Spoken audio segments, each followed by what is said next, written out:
AB48 news Gujarat હવે નજર કરીએ આજના મુખ્ય સમાચાર પર।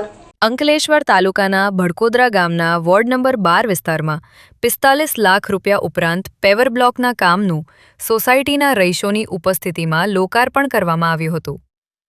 અંકલેશ્વરના ભડકોદરા ગ્રામ પંચાયત દ્વારા ગામના સર્વાંગી વિકાસ માટે સૌનો સાથ સૌનો વિકાસના સૂત્રને સાકાર કરતા ગ્રામ પંચાયત દ્વારા ગામના રસ્તા, સ્વચ્છતા અને અન્ય માળખાકીય સુવિધાઓને વધુ સશક્ત બનાવવા માટે સતત પ્રયાસો કરવામાં આવી રહ્યા છે।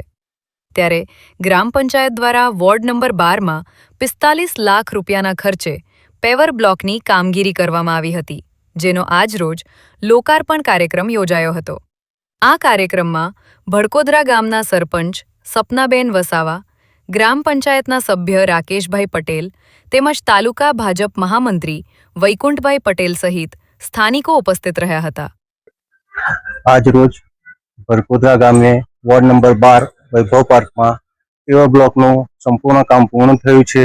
ત્યારે સોસાયટીના રહીશો દ્વારા અમારી સહકાર પેનલનું એ લોકોએ સ્વાગત કર્યું છે। એ બદલ એ લોકોનો ખૂબ ખૂબ આભાર માનું છું। સૌનો સાથ સૌનો વિકાસ અમારી સહકાર પેનલ ભડકોદરા ગ્રામ પંચાયત સતત લોકોના સંપર્કમાં રહી લોકોના કામો પૂર્ણ કર્યા છે। દરેક સોસાયટી દરેક વોર્ડમાં સંપૂર્ણ કામ કર્યા છે ને આવનારા સમયમાં પણ અમે આવા જ કામો કરતા રહેશું। અસ્તુ ભારત માતા કી જય। Dharmesh Rana, AB48 news Gujarat, Ankleshwar.